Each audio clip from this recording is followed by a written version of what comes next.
Mm,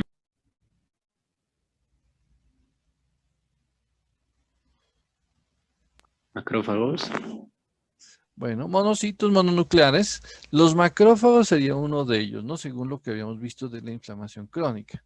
Pero como son mononucleares, también están los linfocitos, que son mononucleares, y los linfocitos B en tejido que se llaman ¿cómo?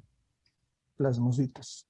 Muy bien, plasmocitos. Entonces, al encontrar estos ellos dentro del tejido, pues ya decimos, sí, son mononucleares y realmente a nivel del estómago y casi de todo el tracto gastrointestinal, la presencia de ellos en gran cantidad, superando pues los basales que corresponden al tejido linfoide asociado a mucosas, se habla de inflamación crónica, ¿sí?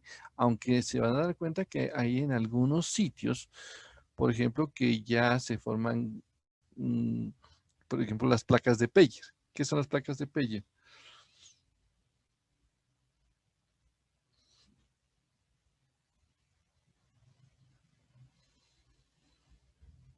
A ver, ¿quién se acuerda? Es esa histología fundamental. Otra vez, pregúnteme. Placas de Peyer, a ver, ya le pregunté. Tejidos linfáticos, ¿Dónde? en lo que era el intestino delgado, ¿no era? Sí, En la intestino zona delgado, estoy mucosa seguro del que es el intestino. intestino del... Claro, pero es intestino delgado, sí o sí. Duodeno. Bueno, entonces, Otra vez la pregunta. igual ya la vamos ahorita a retomar, ¿no? Entonces, esa parte, sí. Bueno, entonces, si es a nivel intestinal, sí, pero vamos a hacer unas precisiones cuando lo mencionemos, por eso es que les digo, siempre debemos de estar leyendo. Esto ya habíamos comentado, por eso lo voy nada más tratando y viéndonos a lo que era la gastritis aguda y la crónica. Este es como al inicio, por eso esto también lo voy a pasar muy rápido, porque vamos a hablar de los detalles de todo esto. Sí, vamos a ver las úlceras, los tumores, los verdaderos tumores, porque aquí de pronto nos dicen, no, pues los pólipos, recuerden que los pólipos no son tumores, ¿sí?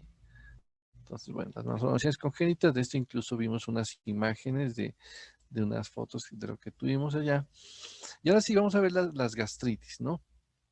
Las características microscópicas. De pronto en la parte clínica, nosotros encontramos, aunque algunos de las personas relacionadas a veces ¿cómo se dice? ¿Qué sería? Lo hacen un poquito, em, hay divergencia en el tema. ¿En qué sentido? Dicen, no, es que la gastritis no da dolor. Otros dicen, sí, la gastritis sí da dolor. Y si hay inflamación, pues la inflamación sabemos que genera dolor, entonces de pronto por ese lado estaría más a favor de que sí presenta dolor. Y el otro dice, no, es que se produce el dolor porque no tiene alimento en este caso el estómago, entonces esto hace que se genere ese dolor y normalmente el dolor cede cuando nosotros neutralizamos hasta cierto punto o disminuimos la agresión consumiendo alimentos o consumiendo sí, alimentos, incluso hasta el agua podría ayudarnos a generar esa neutralización que estamos comentando. Pero en ese sentido es importante pues conocer esas características, ¿sí? A mí lo que me preocupa, y antes de avanzar, aunque enseguida lo vamos a mencionar, pero de pronto si no sé, que no se nos vaya a olvidar es esto. Cuando hablemos de este tipo de situación, gastritis, considerando que el cáncer gástrico a nivel de nuestro medio, pues está entre los primeros, eso está pues entre el primero y segundo de los cánceres más frecuentes acá a nivel de que generen mortalidad. Entonces, para nosotros no es tan sencillo decir, el paciente tiene un problema gástrico y pues no, eso es gastritis y solamente, listo, le podemos decir, le hacemos tratamiento para gastritis. No digo que no se lo hagan, háganselo, tienen las recomendaciones. Pero si el paciente sigue con molestias, ¿sí? Y sigue con el problema, pues tratemos de buscar una opción en la cual decimos, pues tratemos de buscar de pronto esta situación no se nos esté yendo al otro lado, a transformarse en una lesión neoplásica. He conocido casos y son lamentables porque dicen, no, el paciente, el señor iba por gastritis, iba al médico por la molestia gástrica y que gastritis. ¿Fue cuántas veces? Y todos, fue años y que gastritis. Sí, ya fue a otro sitio, o pues ya salió de allá de su sitio donde lo atendían, de pronto lo estaban atendiendo en un centro de salud del municipio. Dijo, no, yo me voy a ver que me revisen, por decirlo, revisaron acá en Pasto, y dijeron, le vamos a mandar una endoscopia. Le mandaron la endoscopia y ya le encontraron el cáncer en estado avanzado. Y no me lo estoy inventando, son cosas que ya las hemos visto. Entonces, considerando las condiciones en las que estamos, la parte epidemiológica, tratemos de hacer un poco de canalización de estos pacientes. Sí, no todo es gastritis y ya sí, podemos tratar las gastritis, podemos pensar en esa opción, ¿sí? Pero no podemos dejar a este paciente tan descuidado. Tratemos de estudiarlo mejor, de vigilarlo, de generarles un plan en el cual si la situación persiste, pues buscar que se le haga una endoscopia, ya sea o para confirmar la gastritis y para ver la situación del helicobacter, o lo otro es que de pronto, y esperemos que no, reconocerle un cáncer. Y si lo tiene, ojalá lo descubramos en estado temprano, que es lo que más buscamos dentro de nuestros objetivos frente a lo que es cáncer gástrico o cáncer en cualquier nivel. Siempre descubrirlo de forma temprana. Acá las gastritis, como le decía hace un rato al compañero, le decía, sí, la inflamación se ubica en la lámina propia, ¿sí? La lámina propia es el tejido conjuntivo, conectivo, que queda por debajo de del epitelio. El epitelio, acuérdense, el epitelio es, en este caso, el que forma las glándulas, es cilíndrico, tiene su membrana basal, y de ahí para allá ya sigue el tejido conectivo, que es de tipo laxo. ¿Y qué llama la atención de que sea laxo? ¿Ustedes se acuerdan que un tejido sea laxo? ¿Qué ventaja tiene? Mayor movimiento de de las células mononucleares. Muy bien, se puede mover más fácilmente y la respuesta inflamatoria suele ser como más ágil, ¿sí? Ese tejido laxo lo tenemos en la dermis papilar, lo tenemos en la muscular perdón, en la lámina propia, como sitios frecuentes, y también a nivel de muchas de las mucosas tenemos ese tipo de tejido por debajo del epitelio, ¿sí? La piel también es una de ellas. Aquí estamos como hablando de estómago, entonces en la lámina propia. Entonces, esa característica hace que busquemos la inflamación en ese sitio, ¿sí? Entonces decíamos, vamos a ver la clasificación dentro de esta. La gastritis aguda, que si yo nomás dejase esto, itis aguda, estoy hablando de inflamación aguda, ¿cierto? Digo, itis aguda, pues esto sería una inflamación aguda, ¿sí? A veces, y por eso cuando hablemos de algunos tejidos y algunas estructuras, uno dice, no, pues si es gastritis aguda, se le inflamó hasta el músculo. No, pues se le está inflamando la parte más activa y más funcional desde el punto de vista de para qué sirve en este caso el estómago. El estómago nos sirve para hacer el proceso de completar la digestión y hacer la absorción de algunos elementos. Entonces usted sabe que, listo, entonces ese es el estómago, nos sirve para eso. Entonces se está inflamando en la zona que ayuda para esto.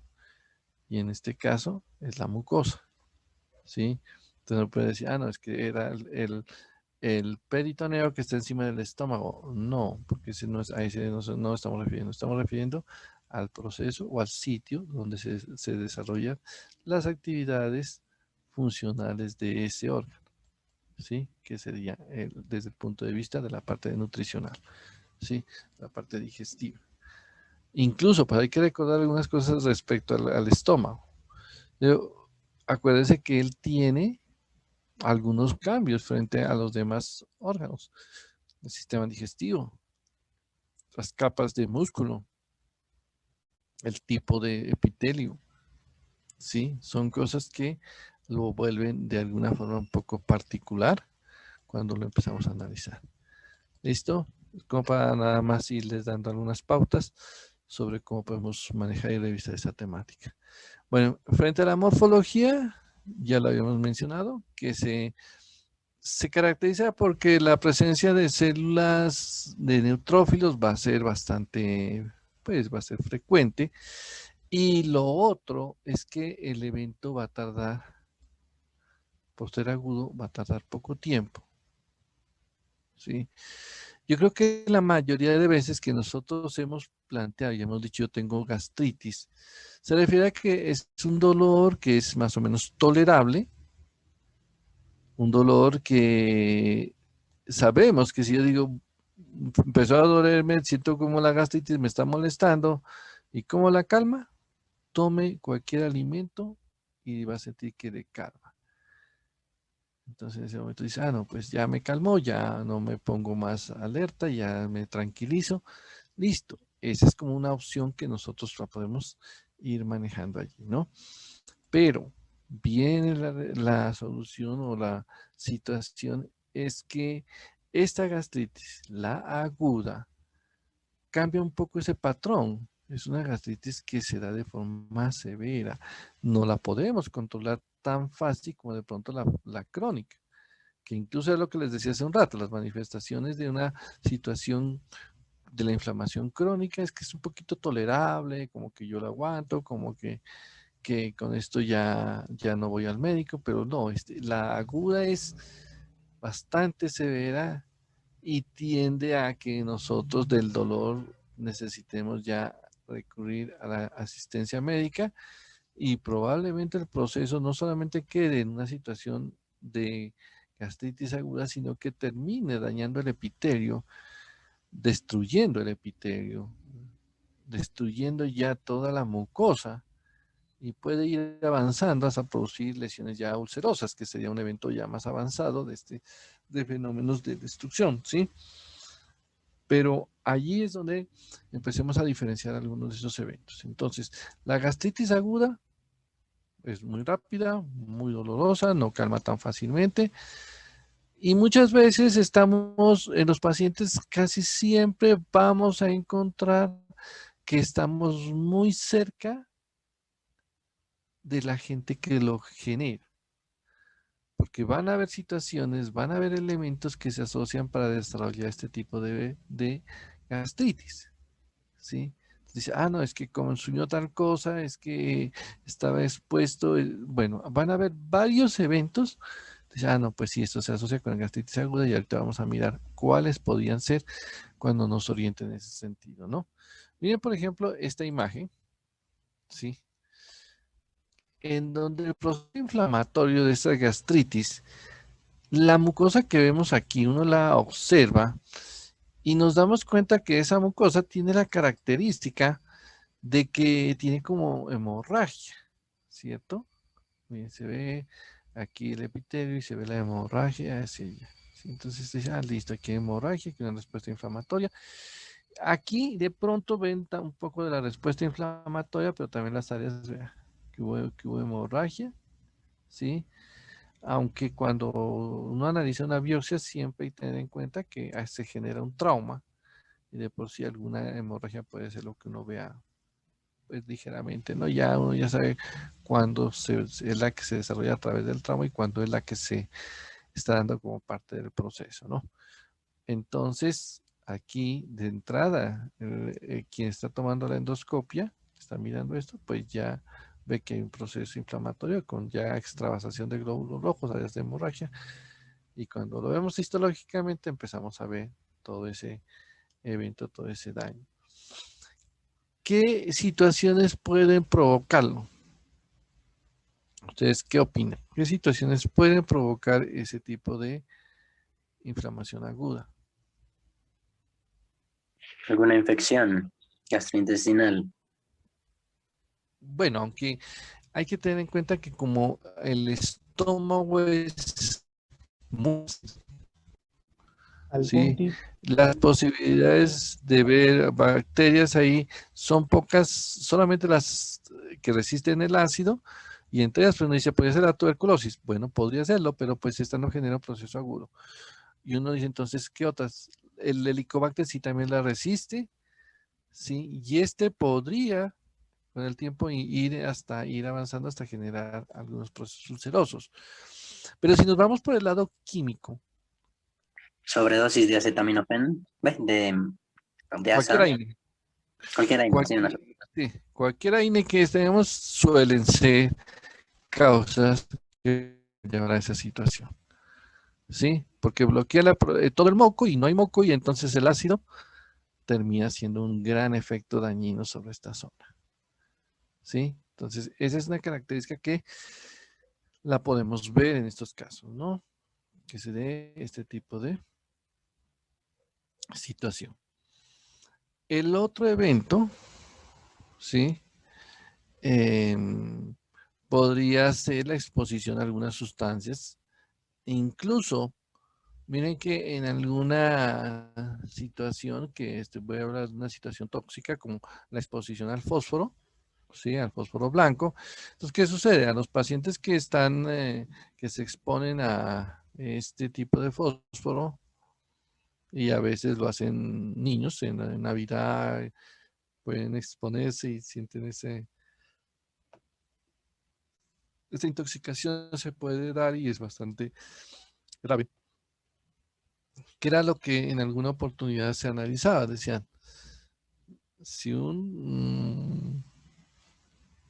si una personita de estas se consume, por decir, no sé si ustedes los hayan conocido, no sé si aún se sigan tratando, o sea, manejando, porque pues igual no los he visto, no consumo pólvora, pero, o sea, no utilizo pólvora, pero lo que llamaban los diablillos, que decían que eran una forma de manejar ese tipo de fósforo, ¿no?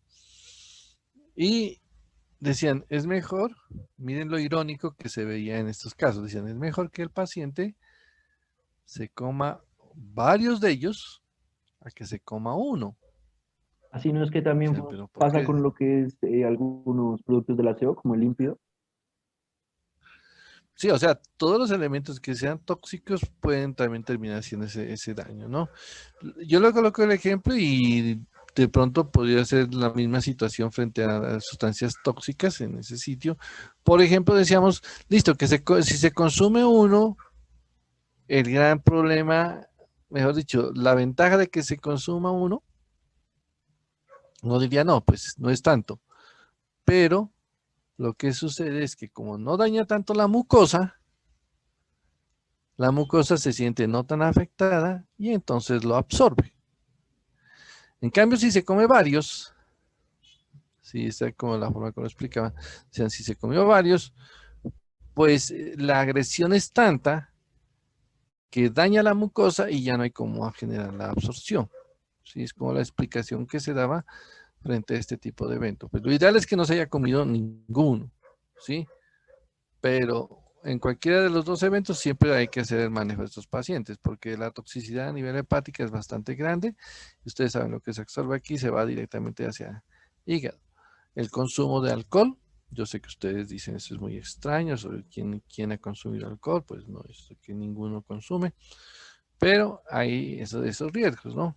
También el sitio donde se absorbe mucho el alcohol es a nivel del estómago. Y creo que cuando hablábamos de este tema en el semestre anterior les decía que una forma pues para evitar de que no se absorba tanto el alcohol a nivel gástrico, pues utilizar algún elemento, algún alimento que tenga una cantidad de grasa que nos ayude a reducir el tiempo de vaciado y entonces se absorbe menos, pasa casi el alcohol directamente al intestino y la absorción más crítica que se hacía a nivel del estómago ya no se hace, ¿no? Entonces hay ciertos elementos que sí se van a absorber a nivel del estómago y como es como la primera estación después de nuestra boca donde va a mantenerse, pues lo que sea agresivo, desde sustancias como comenta el compañero, puede ser límpido o cualquier otro tipo de sustancias químicas que puedan provocar daño, ¿sí? O algunos tipos de medicamentos, como los que mencionamos hace un rato, pueden generar daños tan severos como estos. Otro evento que puede generar también daños como estos es Hemorragia. digámoslo, algo así, ¿sí? La Cuando el sepsis. paciente se expone, exacto, se expone a unas situaciones críticas de estrés generalizado, de estrés metabólico, y los pacientes que están en UCI, ¿sí? Como ellos no están consumiendo alimentos y su respuesta es inflamatoria a nivel sistémica, entonces se están activando todos estos procesos y no hay quien proteja a este estómago. En esos casos, ¿qué es lo que se está haciendo? A estos pacientes, si ustedes se dan cuenta, les dan medicamentos que ayuden a regular este proceso y evitar que se les vaya a afectar en forma marcada la mucosa y les genere una gastritis aguda. Entonces, incluso ustedes verán que a veces ellos lo denominan como gastritis por estrés, ¿sí? Que es la situación que nosotros tenemos ahí en cuenta, ¿no? La gastritis por estrés, que es una de las que nos están comentando. Por Sí. hipoxia también hay una. ¿Por el estrés o porque pues como tal ya no hay flujo hacia el sistema gastrointestinal para ahorrar sangre? Sí, los estados de shock también podrían llevar a eso, ¿sí? Aunque ustedes se dan cuenta que como este evento, un estado de shock reduce la cantidad de sangre en todo el cuerpo, pues lógicamente al que le van a prestar atención, pues al estómago no le van a prestar mucha atención, a pesar de que se va a empezar a dañar, pero le van a prestar atención y lógicamente ese día al sistema nervioso, al sistema a nivel renal, a nivel respiratorio, que son los que son vitales.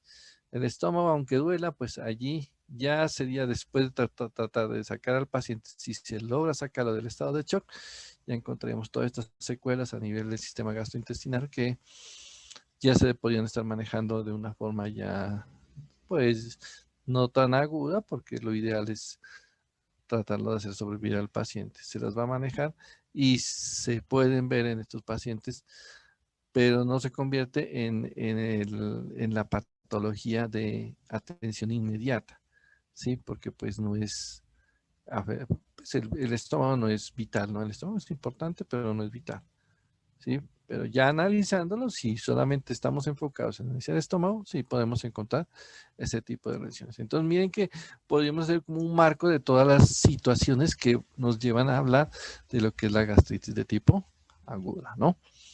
Ahora sí, ya conociendo que ese es ese evento, ¿sí? Vamos a hablar entonces de la gastritis crónica. Esta sí es la protagonista cotidiana de nuestra, ¿qué se puede decir? De nuestro desempeño como médicos generales o lo que más encontramos, gastritis crónica, ¿sí? Igual, o sea, a largo plazo y cumple las condiciones que yo les decía cuando hablábamos de cronicidad. A largo plazo, la molestia no es tan marcada, calma con cierta facilidad, se vuelve hasta tolerable y nosotros hacemos que por lo tanto, hacemos que la manejemos y la tengamos siempre allí como en un estado como latente, ¿no? Se nos calmó y ya como que me tranquilizo y después, otra vez hago lo mismo y eso no pasa con nosotros, pasa con mucha de nuestra población. Ya cuando se vuelve, por decirlo así, se vuelve muy cansona y el paciente pues ya le empieza a hartar estar con esto y con esto y la consulta.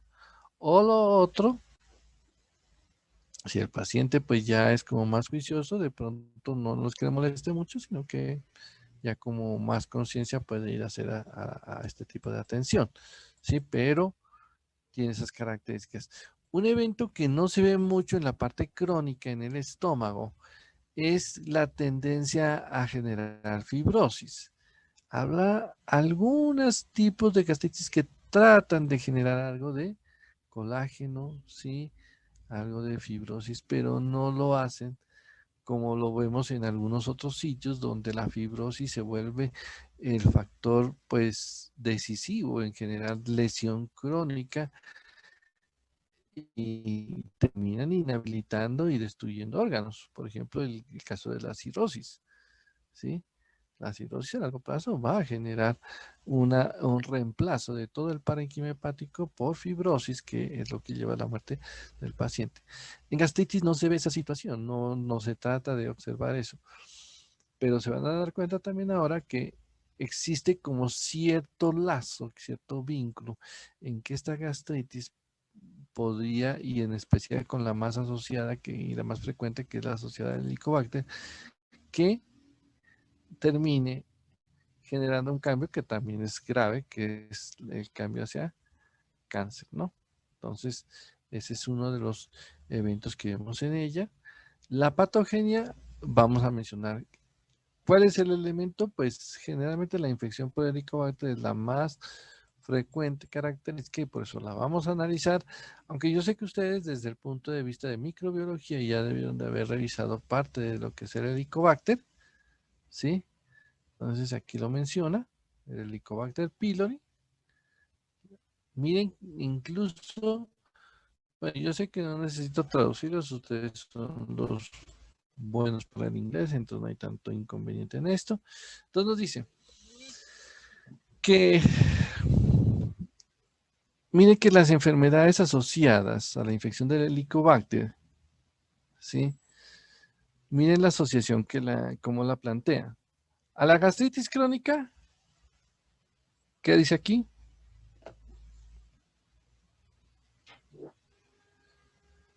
Asociación causal fuerte. Exactamente, muy fuerte la asociación causal, gracias. La úlcera péptica también es una asociación fuerte. Al carcinoma también. Pero miren que en este último nos dice, al linfoma no se contenta con decir que puede ser fuerte, sino que dice que ya cumple un papel etiológico. Y realmente nosotros lo hemos visto en muchos pacientes que cuando hay infección por el Helicobacter, dentro de las características histológicas que uno evidencia, es que se induce una proliferación del tejido linfoide, ¿sí? Incluso no solamente un tejido linfoide que está en forma como dispersa en la mucosa o en la lámina propia, sino como un tejido linfoide que ya empieza a agruparse y a generar unas grandes extensiones, incluso formando nódulos dentro de la misma lámina. Algo que no se debe de ver a nivel gástrico porque esa característica de formarse así ya sería parecida a lo que uno ve en el intestino, especialmente en el colon, que son las placas de Pella, que les comentaba hace un rato, ¿no? Desde el ilion y ahí hasta el colon vemos ese tipo de situaciones, ¿no? Entonces, miren, aquí lo marcan tanto como factor etiológico, y este sería uno de los casos que se puede decir se sale un poco de la definición de neoplasia. Porque si yo digo, si este paciente empezó a hacer un cambio a nivel de la mucosa gástrica, ¿sí? Generando un linfoma, ¿y el linfoma es benigno o maligno? Benigno. Maligno. Maligno. No, Maligno, acuérdense que estas son las excepciones, ¿no? La terminación OMA. En este no me es garantía de decir que esto es benigno, ¿no? El linfoma es la excepción a los terminados en OMA que son malignos, ¿no? Entonces, este es maligno. Entonces, uno dice, al paciente si tiene infección por Helicobacter, muchas veces el tratar el Helicobacter ayuda mucho en el papel y dentro del tratamiento de este tipo de lesión, ¿sí? Y se ve como cierto proceso como de regresión, que es casi lo que poco vemos a nivel de neoplasias. Pero, por decirlo así, desafortunadamente en nuestro medio no es que se vea tanto esto. Linfomas se ven, pero así en grandes cantidades no. El viraje más frecuente de la infección por Helicobacter, si hablamos de neoplasias, es hacia esto, hacia carcinoma. Y si quiero ser más preciso, ¿cómo lo llamaría? El tumor maligno del estómago más frecuente. Carcinoma gástrico. Bien. ¿Lo llamo carcinoma? Yo sé que ustedes... Pero es que si les coloco en opciones, como se dice, en selección múltiple, lo que sí quiero decir es que no siempre nuestro paciente está para selección múltiple, ¿no? La forma más clara y más específica sería adenocarcinoma. Sí, que es el que sí se ve. Sí. Entonces, aquí carcinoma a veces digo, no le están haciendo como tanta claridad. Sí están diciendo que es maligno epitelial, pero lo más preciso sería trabajarlo como adenocarcinoma. ¿Listo? Bueno. Miremos un poquito alguna parte histológica de esta situación. Cuando ustedes analizan esta mucosa gástrica, sí, listo, ya veo aquí están las glándulas de epitelio, ¿sí? Y miren esa lámina propia, con mucha inflamación, ¿sí? Pues hasta donde yo veo ahí, la tendencia que la ves como más inflamación de tipo crónica, ¿sí? Bueno, de pronto es por la experiencia y por, sí, la experiencia que tengo de tanta biopsia gástrica, de pronto ya la veo como la inflamación crónica, que de pronto usted dice, ¿y cómo sabe que no es neutrófilo, como este no es eosinófilo en los demás? No, pues lo digo es que ya, pues por la experiencia ya más o menos las características uno las va reconociendo más fácil a pesar de que no esté en un aumento mayor. Pero mire esta situación, esto, ¿sí? Bueno, entonces, ¿qué sucede? Sucede que cuando se da este proceso inflamatorio, normalmente no existe tantas células inflamatorias dentro de la lámina propia. Existe una cantidad, como decía Basal, poquita se puede decir, ¿sí? Pero si usted coloca el poder aquí van unas 20, 30, 40 células inflamatorias. Decía que de pronto hasta 5, de 3 a 5, una cosa así es lo que debo de encontrar. Pero tantas no. Ya digo que es una infección de tipo una gastritis crónica. Miren cómo se podía ver el Helicobacter, ¿no? Sí. Yo sé que ustedes en microbiología debieron de haber revisado el Helicobacter. Y algunas características que de él vamos a mencionar. No voy a mencionar muchas porque pues es casi repasar sobre lo que ustedes ya han tenido que leer y trabajar mucho a nivel de microbiología, ¿sí? Acordémonos que es una... incluso antes le decían Campylobacter, ¿sí? Pylori. Ahora ya de los estudios posteriores mostraron que su forma no era exactamente como la que ellos pensaban, sino una forma más helicoidal. Por eso el Helicobacter pylori fue el nombre definitivo que se les dejó. Y miren que la mayor parte del trata de estar sobre el moco de las glándulas. Tanto así que cuando yo los miro al microscopio, ¿sí? Yo no trato de buscar el Helicobacter, yo no lo trato de buscar dentro de las glándulas porque ya sé que él va a estar en el moco. Y segundo, la coloración de hematoxilinosina no es la mejor coloración para poder verlo. Sí, aquí no recuerdo cuál es la técnica que utilizaron aquí de coloración, hay varias técnicas, pero hay una técnica mucho más sencilla y más a la mano de nosotros para poderlo ver y poder resaltar la presencia de él o la cantidad que se encuentra dentro de la mucosa. Esa coloración es la coloración de Ginza. Entonces, con la coloración de Ginza, que es la misma que se utiliza para la coloración de las muestras en hematología, si usted dice que el cuadro hemático, dice, le hace un write con Ginza y listo. Ahora sí cogemos el Ginza que se utiliza para esa coloración y también lo aplicamos acá y nos ayuda a ver el Helicobacter, tanto así que yo les voy a mostrar, si no, les voy a mostrar de una vez la imagen que tengo de ese y ahorita nos regresamos. Mire, este es hecho con Ginza. No es que sea pues lo más típico, aunque lastimosamente pues este es de un estudio que yo estaba realizando, pero ya viéndolo directamente con el microscopio y con una mejor cámara se alcanza a ver los Helicobacter aquí, ¿sí? Aquí esto parecía que fue una persona aquí con la cabeza hacia abajo y, sí, miren, pero son el Helicobacter, ¿sí? Bueno, ya les voy a comentar algo de ese estudio. Bueno, entonces aquí tenemos esa gastritis, vamos a ampliar un poco más. De pronto, otro tipo de gastritis que se puede ver, las autoinmunitarias. ¿Cuál es el problema de ellas? Son muy pocas. Bueno, son pocas también, no son muchas. Entonces, si son autoinmunitarias, van a destruir células del estómago, ¿cierto?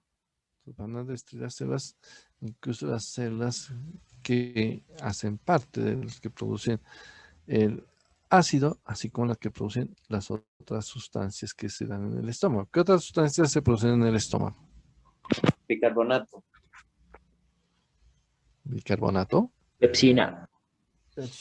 pexina, ajá, sí, estas enzimas que se van a producir, el pexinógeno, sí, ellas que se producen aquí, el factor intrínseco, van a verse afectadas porque las células que lo hacen van a terminar siendo destruidas. Y tanto que, así que va a haber, estas gastritis, en estos casos, van a ser gastritis que no se asocian a una cantidad alta en ácido. ¿Sí? Las otras gastritis sí generan ese desequilibrio y terminan haciendo que el ácido genere parte de todo el proceso patogénico de eso, ¿sí? Dentro de la patogenia, pues el ácido termina generando lesión. Doc, Aquí realmente el ácido no afecta mucho porque la célula que lo produce también está involucrada, ¿sí? Una pregunta, ¿no? Entonces, pues ahí dice que como tal, pues sí afecta a lo que es el factor intrínseco. Entonces, puede decirse que las personas que padecen gastritis crónica autoinmune pueden tener deficiencia de vitamina B12 como tal y las consecuencias que lleve. Exactamente, ese es uno de los eventos que también puede coexistir con ellos, que ya existan las anemias megaloblásticas producto de que no se absorba el factor la vitamina B12, ¿no? Porque el factor intrínseco es el que ayuda para esto. Sí, entonces estos pacientes no solamente van a tener eso, sino, y qué bueno que lo haga el comentario, porque así, si usted dice, el paciente tiene un proceso, tiene un antecedente, de pronto la gastritis, no sabemos si es una gastritis típica, la que vemos todos los días por el Helicobacter, o puede ser una gastritis de estas que son como tan extrañas. Con un hemograma nos ayudaría un poco a Pero, enfocar. verano, entonces ahí tenía la segunda duda. Digamos, hay gente que tiene deficiencia de factor intrínseco por la gastritis autoinmunitaria, pero no tiene anemia, sino que algunos tienen lo que es parestesias y algunos tienen mielitis transversa por deficiencia de vitamina B12. Entonces, si en el hemograma me sale bien, yo como hago ahí, digamos, para averiguar. Eh, Es que no aparte, siempre, ajá. o sea, nos puede ayudar, como le dije, no quiere decir que siempre lo vaya a tener, vaya a hacer ese efecto, ¿no? Sí, porque a veces el efecto no es tan, que se podría decir como tan amplio, ¿sí? A veces afecta en forma parcial y encontramos una situación en donde de alguna manera algo de ese factor sí se esté formando o esté comprometiendo a otras de las células, ¿sí? Entonces ahí nos tocaría el, el tratamiento no, el método para el diagnóstico nos sería irnos hacia el lado de hacer el estudio histológico y de acuerdo con eso ir buscando los demás aspectos que nos permitan pues como más ir orientarnos a este evento. Recuerde que aquí el paciente, si yo le doy un antiácido, los antiácidos entre los que nosotros conocemos serían sustancias alcalinas, ¿no? Cualquier hidróxido serviría como antiácido de los que nosotros hemos manejado. Pero estas gastritis no tienen el problema de aumento de acidez, sino al contrario, suelen verse comprometidas cuando hay un aumento de alcalinidad. ¿Sí? Porque ellas normalmente están en un estado casi, puede ser casi 7, ¿sí? No están en la acidez normal que nosotros. Entonces, e incluso puede irse un poquito hacia la alcalinidad. Y si usted le aplica algo de álcali, se puede virar hacia el otro extremo. Entonces, este tipo de gastritis son un poquito más complejas en la posibilidad de diagnosticarlas, ¿sí? Pero cuando a través ya de los estudios ya sea de la misma biopsia y los estudios de inmunidad de ella misma, pues nos haga reconocer que es una de tipo autoinmunitaria, podemos ver primero si es ese tipo de enfermedad y hacia qué células, porque incluso a veces no es que comprometan todas, sino algunos tipos de células. Por eso, como usted dice, algunos de ellos pueda que no estén afectando la producción de factor intrínseco, pero sí están afectando el otro tipo de células. ¿Sí? Entonces, por eso nos daría una sintomatología, algunos casos no tan igual en todas, a pesar de que siguen siendo autoinmunitarias. Lo único que nos da como cierta tranquilidad en que de pronto en la confusión un poco más en el diagnóstico es porque no es tan frecuente, ¿sí? Entonces hace que, pues, si la conozcamos, no bajemos la guardia frente a ella, pero saber que su frecuencia no es tan alta. Otra situación que nos podría ayudar es que el paciente suele tener algunos tipos de afecciones autoinmunitarias o algún contexto autoinmunitario dentro de, ya sea o de la familia o del mismo organismo, alguna otra enfermedad bajo esas condiciones. Entonces también nos podría estar ayudando un poco a orientarla. Sí, es como para mencionar ese tipo de gastritis.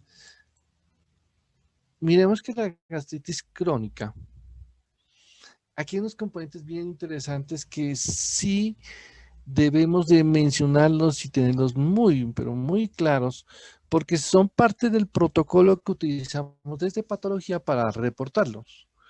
Y cuando usted recibe una muestra, ¿sí? Tenga en cuenta que esta morfología que aquí le vamos a comentar, se la vamos a reportar allá incluso en grados. ¿Sí? Entonces usted tiene que saber qué quiere decir cada uno de esos grados. Si yo puedo decirle, vale, voy a pensemos de pronto decir que tal yo lo estoy evaluando, usted le digo, vea, le encuentro esta biopsia con estas características. ¿Usted cómo la clasifica dentro de las gastritis crónicas? ¿Sí? Entonces vamos a mirar una situación de esas.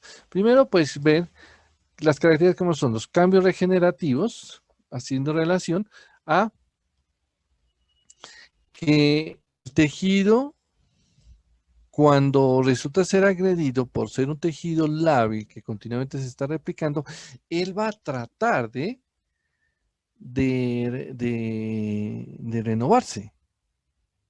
Pues es decir, cambios regenerativos. Sí, es una característica que lo hace y uno lo puede más o menos ver en la persistencia de este proceso, ¿sí? La regeneración de esos tejidos. También va a haber los fenómenos de metaplasia. Ahorita vamos a hablar de la metaplasia porque es una característica bastante interesante, en especial cuando yo pienso que esto se puede virar hacia situaciones neoplásicas. La atrofia, la hiperplasia, aunque la hiperplasia se puede ver un poquito más hacia la parte de tipo antropilórica, porque como la causa más frecuente que tenemos o el evento que se da con más frecuencia dentro del estómago es la hiperproducción de ácido. ¿Sí? Entonces, para controlar un exceso de ácido, una de las respuestas iniciales es producir más moco. Entonces, la producción de mayor cantidad de moco lo va a hacer allí a nivel de antropilórico, ¿no? Eso sería como una situación que nos podría como explicar un poquito la hiperplasia que se da a nivel de esta zona. Pero a veces estos fenómenos no son suficientes y se requiere mayor cantidad de moco y por lo tanto se genera un cambio a esas células que produzcan más moco. Y en este caso se da ya la metaplasia. Y la metaplasia es la generación de células caliciformes, o sea, metaplasia de células caliciformes, que en este caso no se llama metaplasia. Uno podría decir, no, la vamos a llamar metaplasia de células caliciformes, no. La vamos a llamar metaplasia intestinal. ¿Por qué? Porque es el tejido, ¿se acuerdan cuando hablábamos de la metaplasia en esófago? Decíamos, primero hace metaplasia a un tejido que resiste el ácido y era el del estómago. Entonces, metaplasia gástrica. ¿Sí? Ahora decimos, estamos en estómago. ¿Sí? Ajá, El ya. estómago resiste el ácido, pero decimos, necesita resistir más el ácido, entonces se va a transformar en un tejido como el del intestino que resiste el ácido, porque pues él le toca recibir todo el contenido a nivel del estómago, entonces resiste el ácido y por eso él tiene células caliciformes. Entonces, él puede empezar ya a desarrollar células caliciformes, hacer una metaplasia intestino o intestino delgado, que se llama, ¿sí?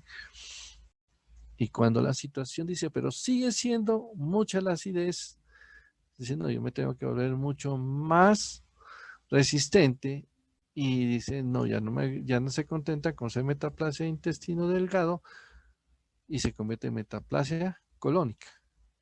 Y aquí se vuelve a llegar al mismo evento que se llegó en esófago. La metaplasia colónica es un punto ya muy cercano, casi sin retorno, hacia la displasia y hacia el cáncer. Entonces la metaplasia colónica es la que más uno, pues cuando uno la mira ya es la que más atención, la que más le resalta a los clínicos. Si vemos una metaplasia colónica, por favor pilas con ese paciente porque está en camino de desarrollar un cáncer gástrico, ¿sí? Entonces, si veo metaplasia intestino delgado o también como le llamamos metaplasia intestinal, pues es una metaplasia que uno dice, no, el paciente tiene mucha opción de retornar a estabilizarse, controlémosle todos los factores y como los procesos adaptativos son reversibles, entonces esto regresa. Pero ya la colónica es que así se puede decir, como digo aquí, con displasia yendo hacia parte tumoral. La atrofia suele también acompañarse estos fenómenos, en especial porque ya se empieza a afectar las características funcionales de las glándulas. Las glándulas tienen ahora un poquito más pequeñas, ¿sí? Y esta situación pues las hace ver de forma atrófica. Entonces, estos criterios que acabo de mencionarles, aquí vamos a tratar de ver un poquito, recordando algo de la parte de morfología, ¿sí?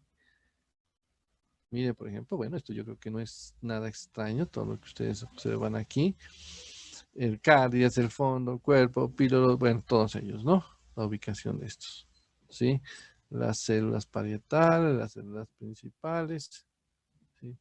Miren que aquí lo que les comentaba, miren, esta imagen nos muestra lo que se ve a nivel de lo que sería antropilórico, ¿sí?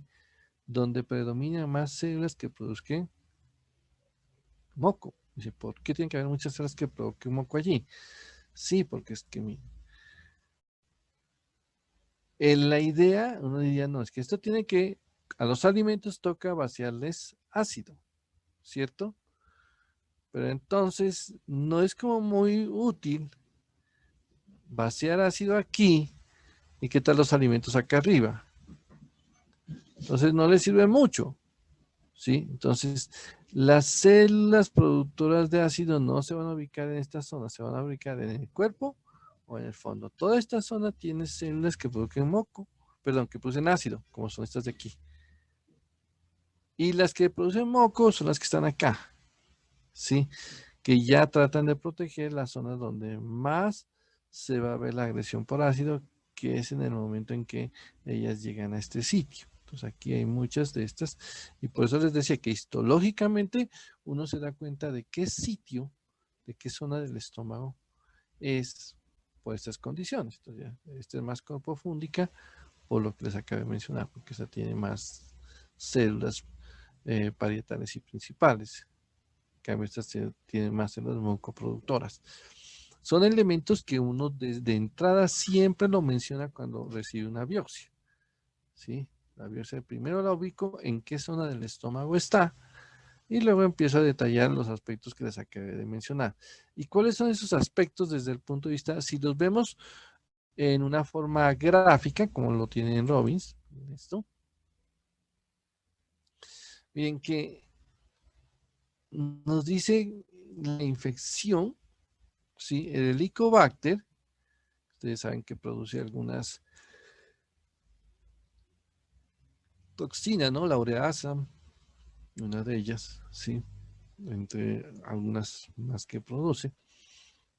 Miren el Helicobacter. Primero, recordar, no ingresa a las células, está metido en el moco, ese moco verde, o moco amarillo que está aquí. Ahí está metido. Pero está liberando sus toxinas, ¿no? Ya con la acidez y la acidez gástrica y las enzimas pépticas, pues es el momento en el cual empieza a establecerse en este sitio, pero todavía podemos decir, nada más recién está como llegando a la zona, está infectando. Ya se establece y ya forma la gastritis crónica y nosotros nos damos cuenta de aquí de esta situación. Vemos varios eventos, ¿sí?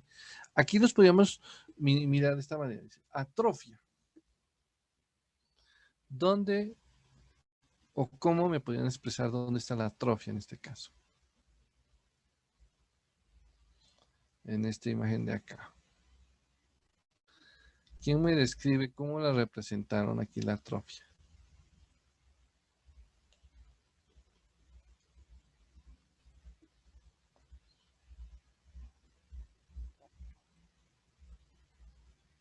Con menos moco, Doc, y Bueno, con más... podríamos ir de pronto sin menos moco, pero directamente desde el punto de vista histológico, ¿qué otra situación le podía? Si esto es por lo menos decir que esto es casi lo normal. Casi lo normal, porque aquí recién se está infectando, ¿no?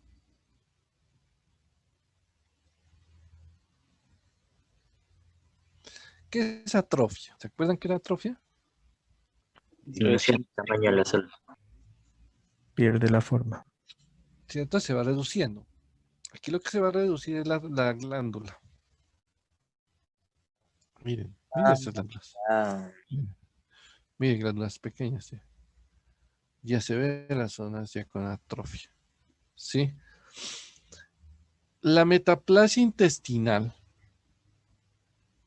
es esta.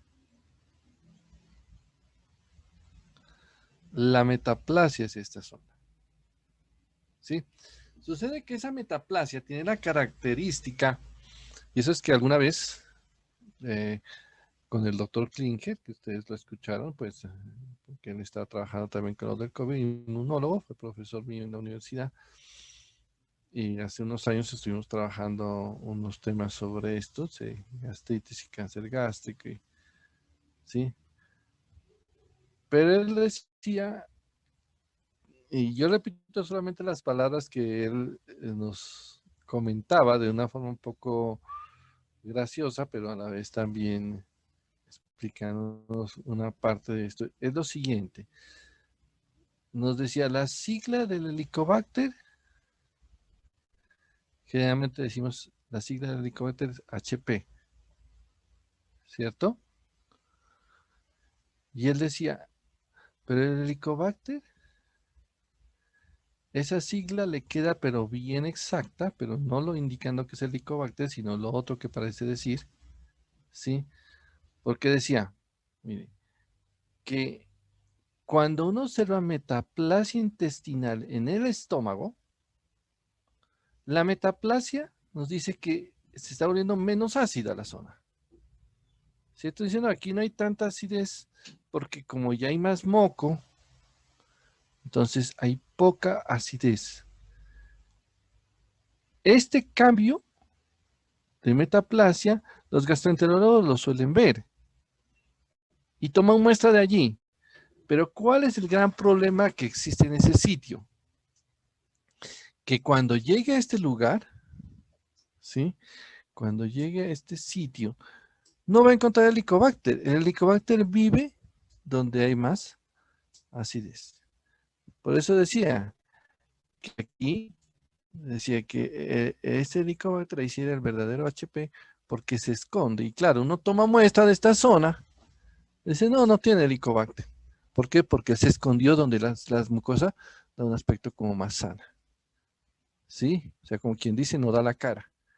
Aquí nosotros no lo alcanzamos a ver con la claridad que quisiéramos porque las características de la metaplasia no le dan un ámbito, un hábitat muy propicio para que él se mantenga.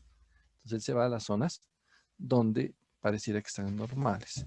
Entonces, y a veces uno puede hacer el mal diagnóstico en decir que el paciente está sin Helicobacter, ¿sí? Por eso, cuando uno hace un análisis de una biopsia gástrica, buscamos las zonas de metaplasia, no nos esperanzamos en buscar Helicobacter porque no es como lo que podemos encontrar. Lo encontramos más por esta zona. Pero algo que sí nos ayuda, y que se los decía hace un rato, es esto. Miren que les decía, genera un estímulo sobre las células, sobre los linfocitos, ¿sí? No es claro el por qué, pero morfológicamente sí nos ayuda. Es porque, mire, aquí se ve que se forman agregados linfoides, ¿sí? Agregados como estos. Uno dice, aquí están los agregados linfoides. Y en ese sentido, dice, estos agregados linfoides, cuando yo los observo en una biopsia gástrica, me dicen o me dan un indicio de que por ese sitio sí puede estar el Helicobacter. Y en las coloraciones lo hemos confirmado. Entonces, es un evento que, si esto nos despistaba, esto sí nos ayuda. ¿Sí? Entonces, miren estos cambios. La presencia de agregados linfoides y el infiltrado de neutrófilos. Los neutrófilos uno los ve por aquí, los puede mirar aquí, pero a medida que los neutrófilos van extendiéndose, y como lo comentaba el compañero al principio, decía, ¿pueden meterse al epitelio? Sí, pueden meterse al epitelio y pueden salir del epitelio a la luz de las glándulas. Cada vez que avancen en ese sentido va a ser más grave. Si los neutrófilos los encuentro solo en este sitio, se podría decir que no están marcados. Tanto así que aquí es donde uno lo podía clasificar, ¿sí?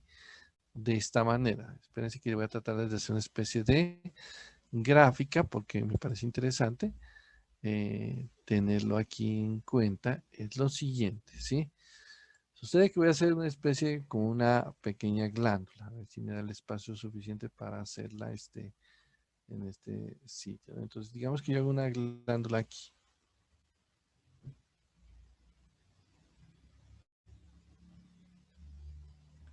Bueno, digamos, más o menos ahí creo que alcanzan a ver algo. Espera, le voy a colocar color a este lápiz para que así se pueda ver mejor. Sí, entonces le vamos a colocar el color negro. Sí, un poquito más gruesa esta aquí, digamos por aquí más o menos. Y si yo hago otra de estas, lo bueno que aquí me queda mucho más fácil hacerla. Copiar, pegar. Entonces, bueno, aquí el problema va a ser que queda un poquito más ancha. Bueno, si no me toca hacer otra vez eso. Bueno, algo así, más o menos. Allí. ¿Sí? Entonces ya digo, listo, ya quedó como el epitelio. ¿Sí? Si yo digo los neutrófilos, que sean estos los neutrófilos. Si los neutrófilos, pues no les dibujo el núcleo para no, es más complicado, pero pues la idea nada más es, si yo los encuentro los neutrófilos en este sitio, primero que todo, a esto lo bautizo como hay actividad. Si siempre que vea neutrófilos, digo que la gastritis crónica es activa. Y usted dice, ¿por qué no la bautizo gastritis aguda? Porque ella está dentro de un contexto de inflamación crónica, que es todo esto. Hay todo esto de inflamación crónica. Entonces yo la bautizo como gastritis crónica, pero podríamos decir no, porque no la bautiza gastritis crónica y aguda. Para no generar esa confusión, se dijo, no le vamos a decir gastritis crónica y aguda, sino gastritis crónica activa. El término activa me dice que hay neutrófilos y ahora sí, ¿dónde los hay?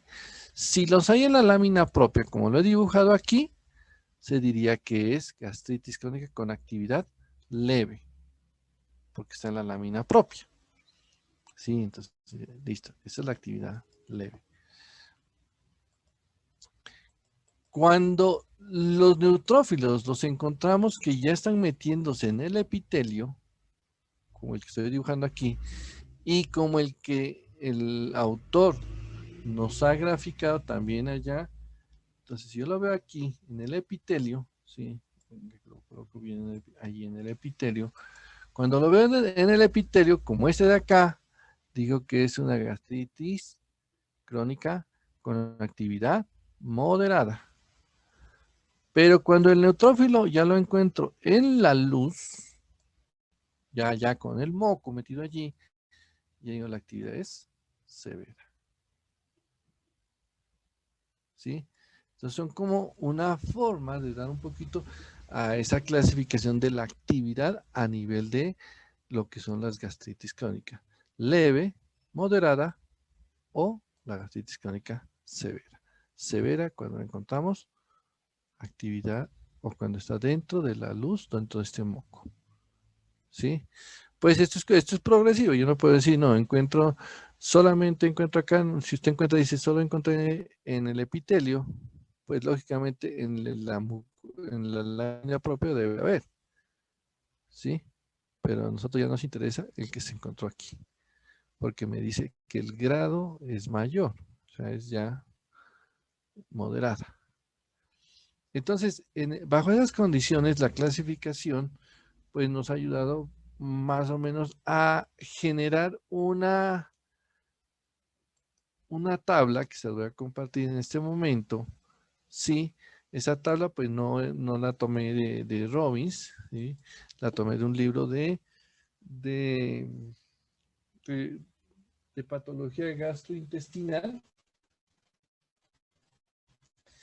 En ese libro pues nos resume eso y a la vez también nos habla de, o sea, nos recuerda un poco que Nariño ha sido, por decirlo así, un laboratorio para la patología gastrointestinal a nivel, se puede decir, mundial. Porque una de las personas que más ha trabajado en patología de estómago y en cáncer gástrico a nivel mundial es el doctor Pelayo Correa. No sé si lo hayan escuchado nombrar, no creo que lo conozcan porque yo sí personalmente lo alcancé a conocer, pues, pero ya se retiró, hace unos años vino aquí, todavía estaba activo, sí, todavía estaba trabajando, pero en ese tiempo creo que tenía como 93 años y seguía haciendo unos estudios. Ahora ya con esa edad pues también como que decidió ya descansar un poco. A veces cuando se tiene tanto amor al trabajo, no importa la edad, se sigue trabajando en lo mismo, ¿no? Entonces él hizo esto y las clasificaciones incluso que les voy a mostrar son artículos que él sacó en ese libro de patología gástrica especializado, pero que o sea, primero, que lo hizo con estudios acá en Nariño, ¿sí? Y segundo, nos muestra los mecanismos de cómo se desarrolla desde una gastritis crónica hasta las lesiones neoplásticas y de cáncer. Ya les voy a mostrar esa secuencia que nos plantea ya, que quiero que la tengamos pues en cuenta, porque frente a esto no es que se hayan hecho muchos cambios en la actualidad, siguen siendo válidos y nos han orientado mucho, ¿no? Entonces, miren lo que sucede aquí.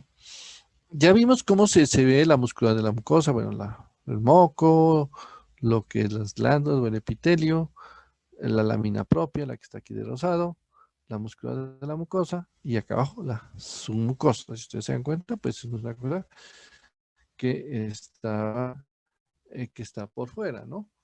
Entonces, no, o sea, de pronto la confusión que nos comentaba el compañero, decía, no, que es la mucosa y de la mucosa la submucosa se parte, no. Son dos partes diferentes, ¿no? Miren, la mucosa es solamente esto de aquí hasta aquí. Y de acá para acá ya es otra. Bueno, entonces, veamos cuál es la clasificación que se propuso y que yo veo que es bastante interesante. Es esta. Los aspectos que se mencionan son el Helicobacter, los neutrófilos mononucleares, la cantidad de atrofia, ya sea en antro o en cuerpo, y la presencia de metaplasia. ¿Listo? Entonces, son los aspectos que se suelen mencionar dentro de las biopsias. Y basado en esos aspectos, puede ser en una situación normal, en una situación leve, moderada o severa o marcada, ¿no? Entonces, miren, nos dice que en una situación normal no hay helicobacter. Helicobacter, esto que parecen hormigas aquí, es el helicobacter. ¿Sí? Entonces, helicobacter no hay. Neutrófilos o actividad, tampoco la hay. ¿Sí? Entonces, normalmente no la hay. Mononucleares, sí los hay, pero los del MALT. ¿Sí? Aquí hay un linfocito, aquí hay un plasmocito. Entonces, miren, aquí está. Desde el punto de vista normal, pues se puede ver en antro estas características, como se ven las glándulas aquí, como se ven las glándulas en el cuerpo, donde aquí son más que todo mucosas, aquí ya son con células parietales y principales, y aquí no debe de haber metaplasia en un estado normal. Todo esto que les mostré es lo que normalmente un estómago debe de tener. Cuando ya vamos a empezar a mirar detalles y vamos a empezar a dar más información dentro de la biopsia, entonces nosotros decimos, en Helicobacter sí encontramos Helicobacter, perdón, sí, en la mucosa encontramos Helicobacter, ¿y cómo lo reportamos? Así. Leve, moderado, severo, ya esto yo creo que ya sobra decirlo, ¿no? Miren cómo reportamos los neutrófilos, lo que les decía. Cuando están en la lámina propia, es leve. Cuando están llegando aquí al epitelio moderado, y ya cuando están totalmente comprometiendo, como que se les pasa un poquito, debería estar acá, es severo. ¿Sí? Tanto así que ya en este estado, ya la posibilidad de que se estén generando úlceras no es algo extraño de que se pueda ya suscitar. ¿Sí? Frente a la cantidad de mononucleares, decíamos que son bastante, aquí nos dibujaron dos hitos, así como lo basal, y así, miren cómo se van aumentando. Hasta habrá momentos en que son tantos los mononucleares que hay allí, que es en el punto donde uno ya los ve haciendo lo que estaba acá, haciendo estos agregados linfoides, entonces hace agregados linfoides. Ah, claro, aquí hay muchos trocitos y por eso, e incluso a esta hace tantos agregados linfoides que algunos ya la denominan como gastritis folicular, formando casi folículos linfoides. Entonces, gastritis folicular. Acá es las características de los procesos adaptativos dentro de la mucosa. Desde la atrofia, miren que les decía, cuando es marcada es que casi ya no hay extensión de las glándulas. Normalmente son todo esto. Si es a nivel de antro, si es de cuerpo fúndica, miren, son esas características. Y la metaplasia. Aquí es bien claro que no se olviden, las células caliciformes no son células del estómago. Por lo tanto, una célula caliciforme, aquí ya me dice que aquí hay metaplasia intestinal, ¿sí? no son muy numerosas, porque el intestino de por sí, el intestino delgado, no tiene tantas células caliciformes. Sí alternan entre las células mucosas, pero no son tantas. Aquí vemos que hay una porción casi mitad-mitad, porque decimos, vea, ya sí hay algo que se trata de conservar, pero hay algo que se trata de tener más células caliciformes, como se puede decir casi de mixta, por decirlo, entre estos dos, ¿sí? O si no, leve, moderada, ¿sí? Lo leve sería intestino delgado, lo severo, colon. Aquí hay como una metaplasia mixta, ¿sí? Como que entre los dos. Y ya, la verdadera metaplasia es la que se ve en la que nos dice que es colónica.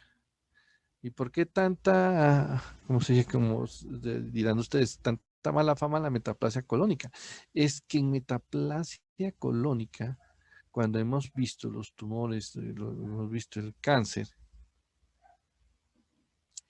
nos hemos dado cuenta que alrededor de la zona de cáncer aparecen o hay sitios con metaplasia colónica.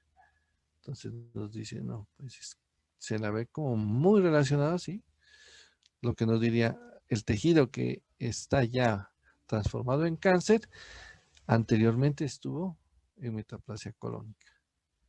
Por eso es que le tenemos como tanta, le prestamos tanta atención a la metaplasia colónica por esa situación tan cercana de verla en los desarrollos de lesiones neoplásicas tipo, pues ya tipo adenocarcinoma, ¿no? Entonces, por eso es que allí lo mencionamos. Aquí está la imagen que les comentaba hace un rato. Sí, la vuelvo a mirar. Aquí, el Helicobacter. No, para mostrar un poquito más ese detalle.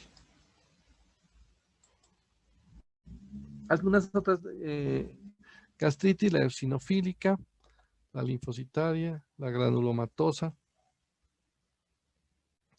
Aunque esta gastritis linfocitaria es la que les decía, es la que se podría considerar como la que nosotros mencionamos como la gastritis folicular. Les voy a mostrar una imagen, un video de ese tipo de situación, ¿sí? En donde se van a dar cuenta cómo se ve esa situación sobre el epitelio, en este caso, sobre la mucosa gástrica, cómo se ven esas estructuras, esas prominencias, ¿no? De los folículos linfoides, cuando los analizamos, pues nos revelan que es una gastritis de tipo folicular y muchas veces asociada al Helicobacter, ¿no? Entonces, estamos colocándola aquí para ahorita se las comparto para que miren cómo se observa ese tipo de lesión, ¿sí? Que, pues lástima que yo tengo una normal de estómago, o por lo menos lo más cercano a la normal, como para ver la diferencia. Pero ahorita les explico en la imagen qué es lo que se está observando. Pensé que estoy tratando de que la imagen se vea, pero está un poquito lento para compartirles. Yo sé que toca dejar de compartirlo uno para mostrar lo otro, pero no sé por qué es que este está como medio quieto.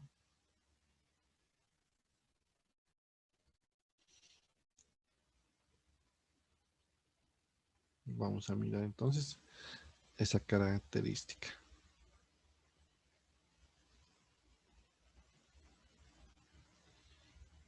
Me parece que ya como que quiere.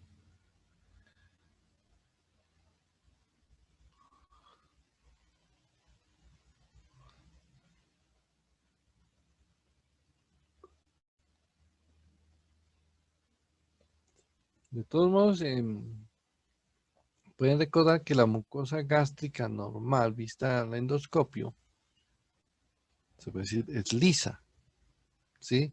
A pesar de que uno dice, no, si hay glándulas, sí, hay depresión en las glándulas, los pliegues, todo eso, pero de por sí es lisa. El problema es que es tanta la proliferación de células de tipo en este caso células de tipo linfoide que hacen que se vea este tipo de evento bastante irregular. O sea, que aunque no usted está viendo histológicamente el evento, endoscópicamente ya lo puede presumir. Incluso a veces yo les decía que esto parece como si estuviéramos viendo, está viendo que no lo quiero ver con este programa, como si estuviésemos viendo una, ¿cómo se llama? Como si estuviéramos viendo la piel de una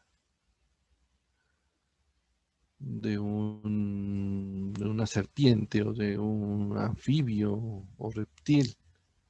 Sí, entonces, venga, les hablo en el QuickTime, que es como más fácil de que lo muestre.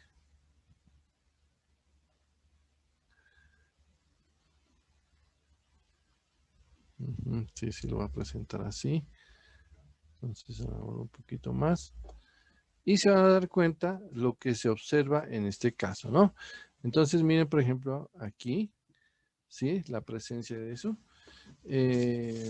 Nosotros vemos, por ejemplo, ya les comparto, ahorita les dejo de compartir lo otro y ya les paso la imagen de la... Espérense, aquí no es este es por acá. Entonces,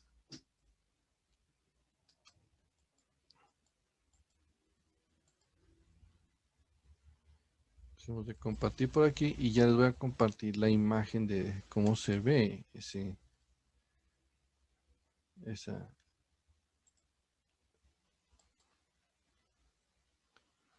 Me confirman si ya están viendo. Sí, Si ya la están viendo, listo. Entonces, la ubicamos un poquito más central. Otra vez el doctor Mura. Y veamos esto.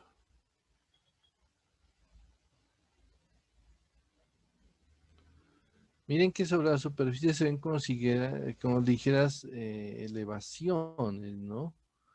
Como les decía, como si fuera la piel de un lagarto. O en algunas áreas parece como si fueran las patas de los tentáculos de un pulpo, una cosa así. ¿Sí? Normalmente eso se ve liso, pero hay tantos folículos o tantos agregados linfoides que se ve de esa manera. ¿Sí? Entonces, como para dar un poquito de ilustración de cómo es este tipo de evento al mirarlo a la endoscopia. ¿Sí? Y la correlación que siempre tiene que existir entre lo que usted observa ya y lo que ustedes nos pueden comunicar cuando nos muestran a nosotros o nos mandan la muestra, ¿no? Dicen, no, nosotros vimos las características de una gastritis folicular, bueno, pero necesitamos que nos comenten para así nosotros poder orientar bien el diagnóstico, porque como les dije el otro día, si nos dan información falsa, créame que la correlación que hacemos nosotros también va a quedar dentro de un contexto de que no es real. Y eso fue lo que sucedió en el caso que les estaba compartiendo la vez pasada, ¿no? Entonces es una de las características que vemos aquí. Entonces, como frente a lo que son la gastritis crónica, ya vamos a mirar cómo el Helicobacter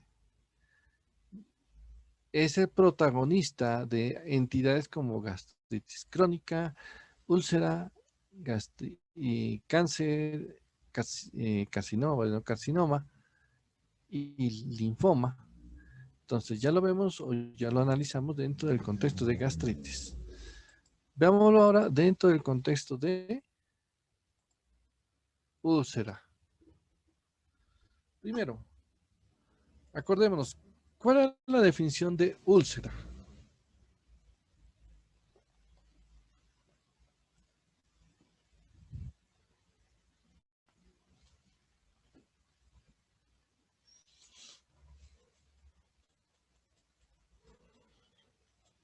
¿Quién se acuerda qué es úlcera?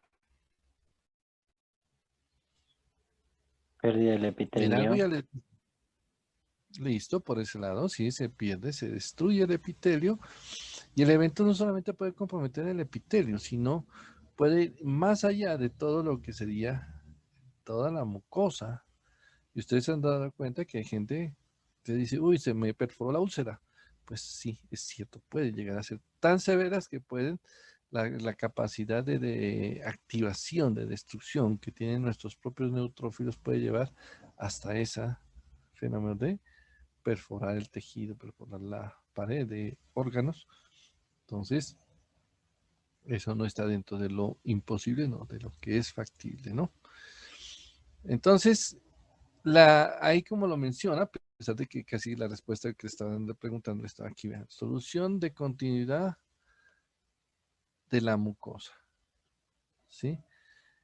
Que puede, en este caso digestivo, que sobrepasa la muscular de la mucosa, alcanzar su mucosa o hasta capas más profundas. Todos estos avances puede hacerlo, ¿sí? Entonces, es un evento que nosotros lo tenemos bien, pues se puede decir, lo debemos de tener bien claro respecto al daño que se produce. Si el agente está presente, esto va a seguir avanzando, ¿sí? Si el agente ya se retira, normalmente las úlceras tienden a hacer procesos de cicatrización, reparación, tejido de granulación y se cierra.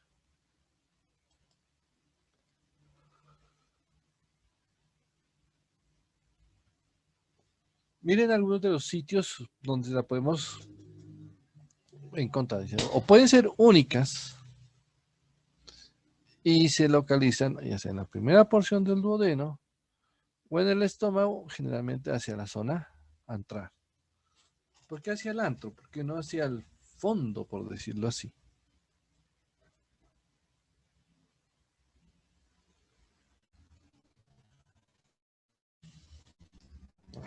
¿Qué me pueden decir? ¿Por qué no?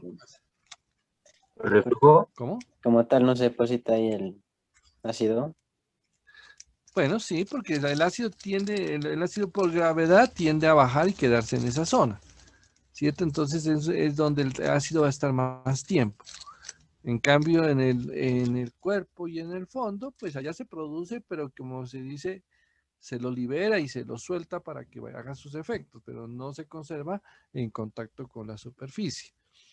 En cambio, en la parte del antro sí se produce esa situación. ¿Y por qué la primera porción del duodeno?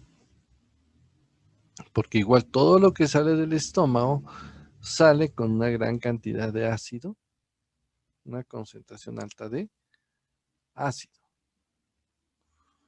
¿Cuánto mide el duodeno en longitud?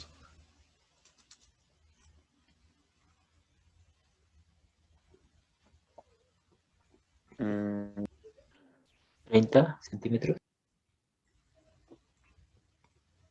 Qué más nos da? A ver, vamos a hacer subasta. ¿Alguna otra medida? 25. 20, 25. Mm, Bueno, por ahí ya he colocado en todos los extremos, ¿no? Pues lo podemos dejar casi, sí, el promedio casi es 25. Puede ser que algunos tengan 20, puede ser que otros tengan como un compañero 30. Bueno, podemos estar en eso. Comparado con la longitud total del intestino, no es muy amplio en esa característica, o sea, no es muy amplio, no es muy extensa la cantidad de duodeno. Pero la característica tan importante del duodeno es la absorción que se hace. A pesar de que el duodeno es tan corto, se ha dado algunas subdivisiones y por eso dice la primera porción del duodeno. En esa primera porción existe una situación que debido a ese fenómeno que viene del estómago, se ha dejado que el duodeno tenga algo más que le ayuda a protegerse del ácido. ¿Qué tenemos ahí que lo protege del ácido? Bicarbonato. Ve, Podemos decir el bicarbonato. ¿Sí? presión pancreática. Pues ya llega la papila de... Bueno. La papila está en Glándula el tercio sanguínea, ¿no? medio. Ah, Las glándulas de Brunner. Exactamente, las glándulas de Brunner están ahí. Y las que producen una secreción que tiene bicarbonato.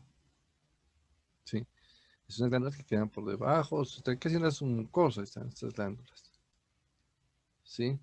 doctor, antes de que sigan pasando por ahí, una de las causas por las cuales el antro pues, del estómago sufre lo de que es de úlceras o eso, también no es por como tal, por esa acumulación de células musculares que hay y hay poco pues vascularización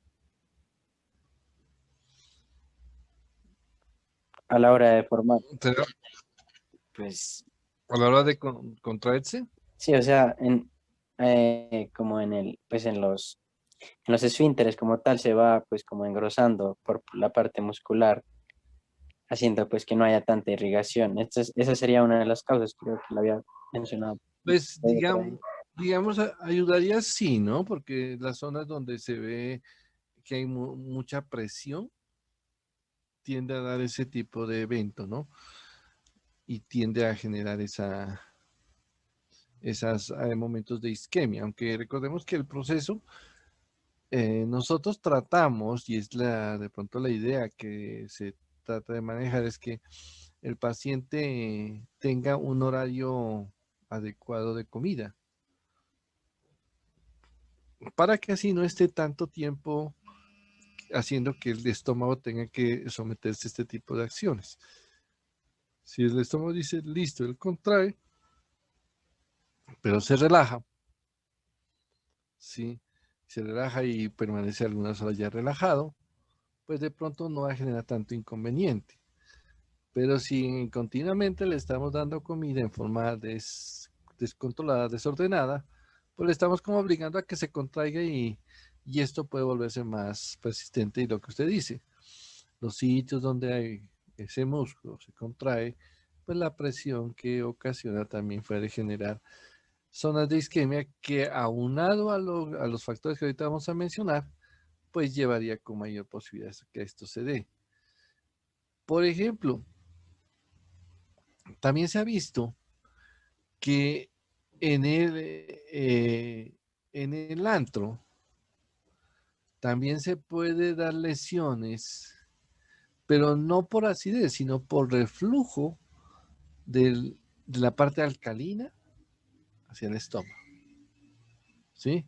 O sea, la parte alcalina también puede hacer daño y se ha visto que lo puede hacer y ese como lo más asociado. Aquí hay unos eventos como para comentarlo, ¿no? ¿Qué hago de epidemiología? Bueno, la unión gastroesofágica, perdón, aquí esto, está muy bien.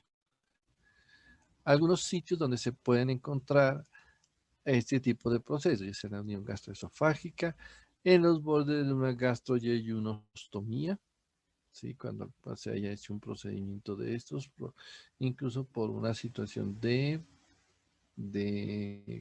posterior a un cáncer, en el duodeno, estómago, pacientes con el síndrome de Zollinger-Ellison, que son pacientes que están sufriendo lesiones úlceras ya más en forma alargada, se puede decir. ¿Se acuerdan de esto del divertículo de Meckel?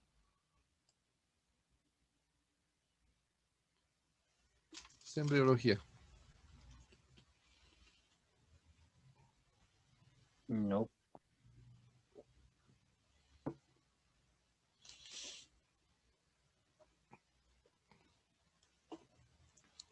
Pues no me acuerdo si está dentro de estas diapositivas. El divertículo de Meckel creo que no está. ¿O sí? Creo que aquí terminas en cáncer nomás. Bueno, el divertículo de Meckel que les voy a mostrar más adelante es un remanente embriológico. Lo que pasa es que ese remanente suele tener las características, es que él puede como es algo embriológico, él puede tener elementos de varias zonas del área donde está ubicado.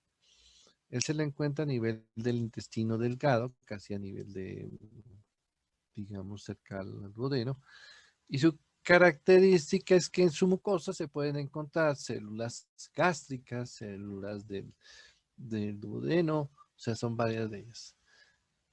Y lo más complicado de esto es que son células que pueden estar ejerciendo el papel normal de ellas, producir. Entonces hay células que producen y están produciendo ácido. Y entonces también, miren, si esa zona del divertículo de Meckel tiene mucosa gástrica, esa mucosa gástrica está produciendo ácido. Y ese ácido está generando daño. Entonces ahí es donde uno dice, pues lógicamente sobre ese divertículo se puede generar lesiones, como se dicen, en este caso de gastritis y hasta lesiones ulcerosas, que son condiciones pues bastante ya más complicadas, ¿no? Entonces, pero ahí es donde uno quiere o trata de ubicar esto y ojalá si el paciente tiene ese remanente, algunos, el divertículo de Meckel es tan pequeño que no ha generado inconvenientes y no lo puede generar en toda la vida. Pero otros suele ser ya más prominente y ahí sí, esta situación se puede presentar. Y ya lo veremos un poquito, aunque también recuerden que es parte del estudio general de introducción a este tema, la parte de la embriología, ¿no? Epidemiológicamente se ven algunas condiciones, ¿sí? Esta parte epidemiológica no quiere decir que debe de cumplirse al pie de la letra, ¿no? Pero es lo que más se ve en esas tendencias, ¿no? La úlcera afecta principalmente a las personas adultas. Se ve que hay factores, como dice aquí, ambientales, genéticos, e incluso con el grupo sanguíneo tan abundante como lo tenemos en nuestro medio, pues aquí los grupos sanguíneos, siempre el grupo sanguíneo tendríamos un poco más de riesgo de este tipo de úlceras. Se divide en dos, la duodenal y la gástrica. Veamos algunas diferencias dentro de su fisiopatología, así como dentro de sus características, incluso como dice aquí algo epidemiológicas, ¿no? La úlcera a nivel del duodeno. Primero es más hacia hombres. Se ven personas más jóvenes. El nivel socioeconómico, algo que también llama la atención, es alto.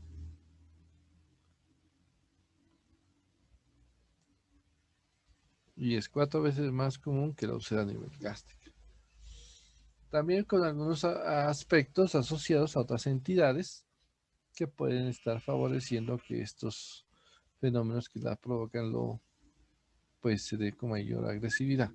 Sí, en pacientes con cirrosis, con insuficiencia renal crónica, con el POC, con hiperparatiroidismo, algunos eventos adicionales que se podría también correlacionar a estos pacientes, ¿no? Y la úlcera gástrica, en este caso, es ya más ecuánime frente a hombres y mujeres, la edad es un poco mayor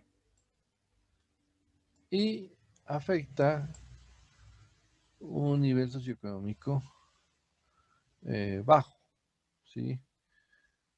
Condiciones que pues para las condiciones de actualidad que se están dando, pues la mayor parte de la población va a quedar en ese nivel y las políticas que están haciendo es lo que parecía que sí ya también pretenden. Bueno, entonces, veamos ahora fisiopatológicamente qué es lo que sucede. ¿Sí? Sucede que aquí tenemos, dice, un desequilibrio entre las fuerzas que existen, las fuerzas que están produciendo daño y los mecanismos de protección a nivel duodenal. ¿Sí? Entonces, de la mucosa gastroduodenal, porque sabemos que son en los dos sitios, ¿no? Entonces, a nivel gastroduodenal, sí, aquí sí lo veía aquí. Entonces, la úlcera duodenal un incremento de las células parietales y entonces aquí viene el ácido, la pepsina y produce mayor daño a ese nivel. La duodenal, como les decía, vacía todo su contenido con mucha acidez a ese sitio. La úlcera gástrica se asocia más que todo a las debilidades de la mucosa, pero no solamente con secreción de ácido, dice, no se defiende bien la mucosa y con secreción ya podría ser normal o disminuida de ácido, ¿sí? Porque si no es el ácido, sería el otro componente alcalino que sería el que le produce daño. Creo que con esta imagen nos explica un poquito más esta situación, ¿no? La agresión, todos estos agentes, que realmente son frecuentes, ¿no? La acidez, la pepsina, que sean los normales de esta área, y los AINES y el Helicobacter, que sean los patológicos, ¿sí? Porque esto no es normal, ni estar consumiendo tantos AINES, ni estar exponiendo a esto, ¿sí? Pero miren cómo es la situación, dice, hay muchos factores de defensa, o sea, la balanza para recuperarnos de una úlcera es mucho mayor hacia el lado de los elementos que nos favorecen. Los elementos que agreden no son tan altos y por eso uno pensaría, no, en estos casos es más fácil que tengamos un paciente que tenga una gastritis o que no sea tan fácil que se dé una úlcera. Ustedes se dan cuenta, mire, la acidez, la presión y todo esto de pronto lo podemos controlar de alguna forma porque por lo menos los AINES los controlamos. El Helicobacter, existen algunas formas de poder hacerlo con medicamentos y de pronto la acidez y la pepsina podíamos con algún tratamiento también hacer su control. Pero miren con todo lo que nosotros nos defendemos. Nos defendemos con el bicarbonato, ¿sí? A pesar de que este bicarbonato es más que todo a nivel del intestino. Nos defendemos con el moco, nos defendemos con un buen flujo sanguíneo que tiene la mucosa.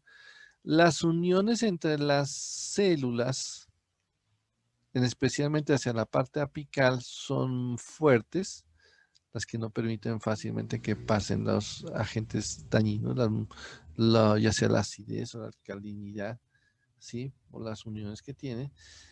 Y la capacidad de reparación,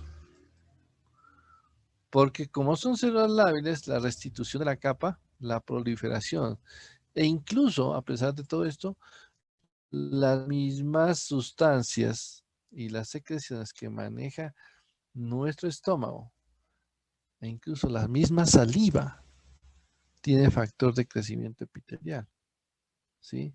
Recordemos que lo que uno consume inicialmente lo envuelve en saliva y se lo digiere y eso va a pasar al esófago y al estómago, y en el estómago esto también actúa como un factor para que las zonas dañadas se recuperen.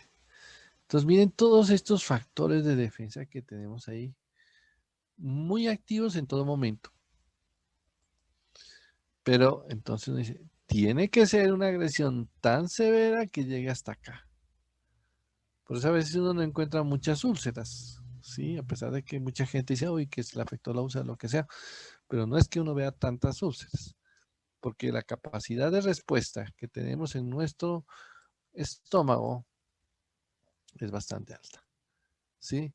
O puede ser que la agresión sea muy marcada y muy grande, o puede ser que se haya debilitado todos estos factores, ¿sí? Entonces, allí el desequilibrio nos terminaría generando ese tipo de situación. El Helicobacter sigue siendo uno de los factores importantes, como decían, fuertemente causal, ¿sí? Miren que el porcentaje lo menciona con 70%. Tiene carácter. El tratamiento con antibióticos favorecen que se curen las úlceras. Pero lastimosamente se trata de evitar que se dé una recidiva de ellas, porque la reinfección con Helicobacter suele ser algo más fácil, más sencillo, entonces, o sea, más frecuente, no es tan fácil evitar que tengamos una exposición y una recidiva de esto. Entonces, lo que nos tocará también es buscar una forma de mantener activos estos factores de protección, ¿sí? De alguna manera.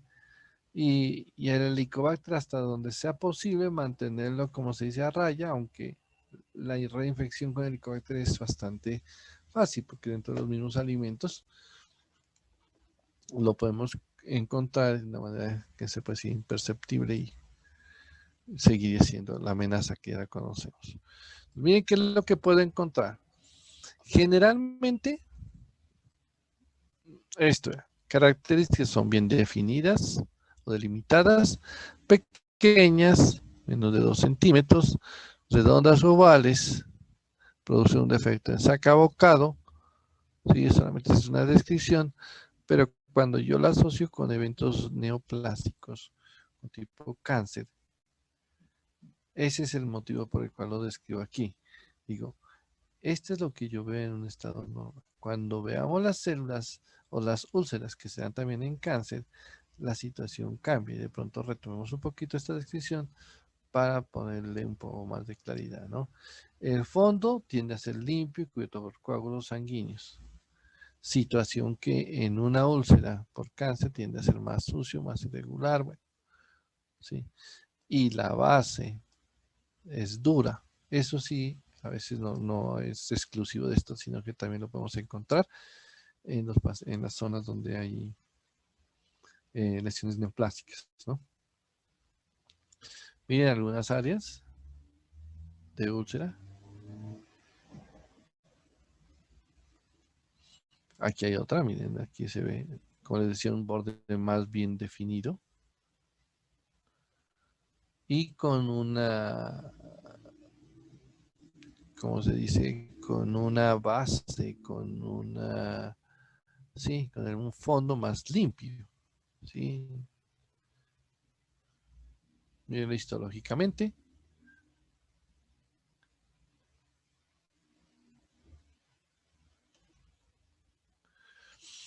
Como es una úlcera, decimos, hay pérdida del epitelio, ya lo habíamos comentado. Pero cuando describíamos este tipo de situación al principio de nuestro curso de patología del semestre anterior, decíamos, una úlcera tiene fibrina, detritus y neutrófilos. Algo que sin necesidad del microscopio, si yo ya veo las características de úlcera, lo podríamos identificar. ¿Sí? Entonces, esto es como...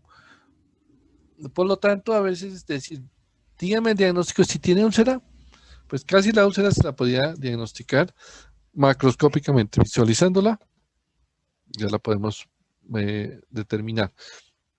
Lo importante de las úlceras es saber a quién se la asociamos, o se la podemos asociar a un proceso de tipo infección por Helicobacter, o se la podemos asociar a una situación tipo neoplásica.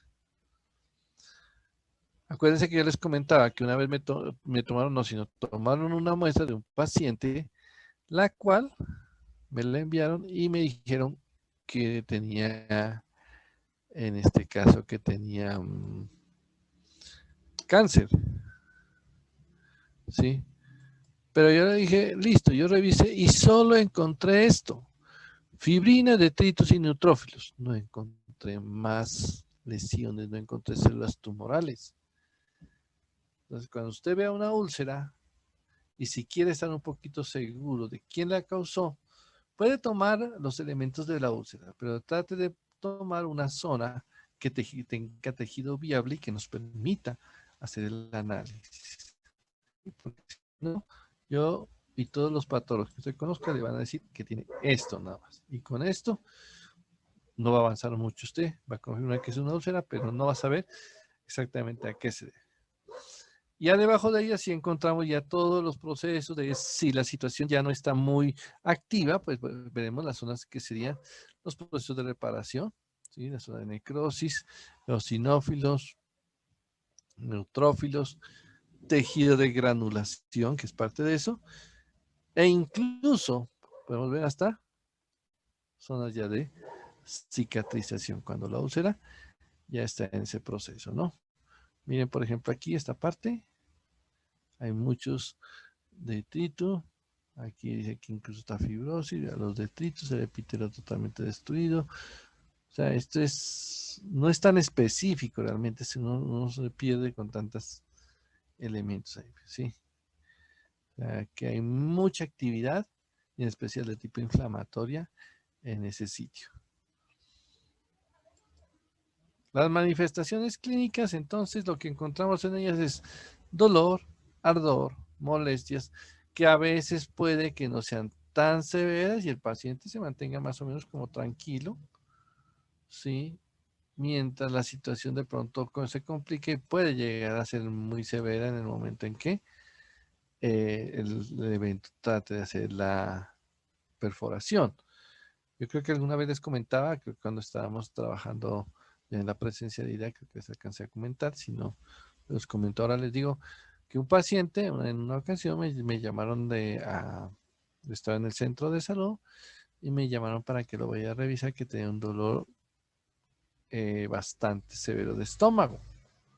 Entonces ya llegué a la casa donde estaba el paciente, pero era un paciente totalmente pues desesperado del dolor. Yo creo que si ese señor, como hay gente que dice yo me pego del techo, pues él ya casi ya lo hacía, pero de la desesperación, del dolor que tenía, se me iba para todo lado. A veces yo me asombro cómo fue que le alcancé a colocar algo de analgésico, ¿sí? Pero con el fin nada más de hacer una valoración más, o sea, tranquilizarlo un poco y hacer una valoración un poquito más exhaustiva a nivel abdominal, porque es que el paciente casi tocaba examinarlo a la fuerza, pero ya se tranquilizó un poco y lo examiné, le revisé, no puede ser, el abdomen estaba como esto, como tabla, que es un término que se utiliza a nivel de semiología, y el abdomen en tabla dice que el proceso de tipo ya inflamatorio, una peritonitis, incluso, que es una forma de respuesta de defensa a nivel intestinal. Lógicamente lo remite inmediatamente, y aunque no es lo más frecuente, uno remite y casi nunca le mandan una contrarremisión, nada, pero en esa ocasión sí me comentaron al paciente, lo llevaron al departamental, ¿sí? Y en el departamental, afortunadamente también pasaba el cirujano, lo revisó y lo pasó directamente a cirugía, y era una úlcera que a nivel gástrica que se había roto, y entonces era toda la respuesta que el paciente tenía. Entonces las complicaciones pueden ser especialmente estas, las perforaciones, ¿sí? El tratamiento, pues tratar de eliminar la causa que la provocó, y si ya hubo perforación, pues hacer la reparación del caso, eliminarle que los factores que llevaron hacia allá estén presentes para que la reparación se haga de manera satisfactoria en toda la mucosa afectada. ¿Sí? Entonces, creo que dejemos allí, porque pues lo que sigue son neoplasias, y es un término que sí quiero manejarlo con un poquito más de amplitud, muchas cosas al respecto. Entonces, para que lo tengamos ahí en cuenta. ¿Listo? No sé si tengan alguna inquietud, dudas, comentarios al respecto sobre la presentación. No. Digamos, A ver, 34, ¿no? Y yo vi que habíamos incluso más de 50. 1, 2, 3, 4, 5, 1, 2, 3, 4, 5. El día del examen, la pantalla eran 3 pantallas de estas. Ahorita son 2. Entonces, para que ustedes estén, y ustedes son los juiciosos que vienen, ¿sí? Ya se les dijo a los otros, si no lo entienden por las buenas, podemos buscar mecanismos para que también entiendan que las clases sí hay que venir. ¿Listo? Y ya saben cuáles mecanismos pueden optar para que así les favorezca a ustedes y ellos tengan que decir sí tengo que ir, sí tengo que conectarme y sí tengo que estar presente. Incluso en esos momentos, recuerden, puedo hacer evaluaciones muy cortas, muy puntuales de lo que estamos viendo y solamente es que ustedes me mandan el resultado y con ellas podemos ir obteniendo notas, porque yo sé que en la parte, en ese estado académico que estamos, sí, y yo ya lo he estado, sí, una de las formas que los motiva es que si sus comportamientos generan alguna afectación desde el punto de vista de la nota, pues a veces te ponen un poquito más de atención, ¿sí? Recording stopped. Por eso les recomiendo que no se pierdan, sigan viniendo, pregunten. Y lo otro es, estén atentos durante la clase, ¿sí? Entonces, sí me dijeron que unos iban a faltar, pero no me dijeron que iban a faltar como 14 personas, ¿sí?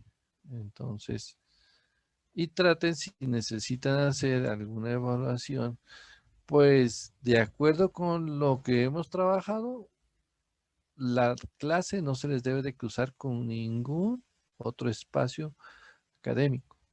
Y si se les cruza es porque usted no puede estar viendo alguno de los dos. ¿Sí? Entonces, tengan en cuenta esa situación. Que de pronto dicen, no, profe, pero no sé si yo tenía otra clase en ese momento, entonces no puede tener otra clase ahí. Por eso recuerden, cuando yo les digo, vamos a hacer examen, ¿sí? Generalmente digo, si vamos a cambiar un examen, alguna cosa de estas, siempre la trato de hacer en horarios que sean de los que tenemos asignados. Nunca buscar un horario que sea diferente al que ustedes tienen asignado para esta materia. Entonces, por eso es que les recomiendo, ¿sí? Solo cuando todos se comprometen y casi hay una especie de documento en donde todos se comprometen tal día y listo. Si todos le hicieron el compromiso, listo. Pero si no, el espacio que tenemos, en ese es el que hacemos las evaluaciones. Bueno, nomás como una recomendación para que la tengamos en cuenta. La próxima clase vamos a ver neoplasias a nivel de estómago. Realmente las neoplasias, decir que hay neoplasias benignas, sí, pero es que es lo menos que hay. Generalmente son malignas. Entonces, quiero que vayan repasando esa temática porque es muy importante que la tengan bien clarita para en el momento en que vayamos a mirar todos los detalles de estas lesiones tumorales, por lo menos repasen también la parte básica desde el punto de vista histológico, histofisiológico, para entender el porqué de este tipo de tumor. Y no se olviden de repasar al señor Helicobacter, que para este tipo de lesiones sigue siendo también una causa fuerte, una fuerte asociación causal y hasta etiológica, ¿no? Entonces ya con todo eso, pues nos vemos la próxima clase. ¿Listo? Gracias, doctor. Vale, doctor, gracias. Gracias, Bueno, doctor. Luego, que sea muy bien, bueno. hasta Chao, luego. doctor. Chao, Chao. chao, Doctor. Doctor. Gracias, doc. Hasta luego. Hasta luego.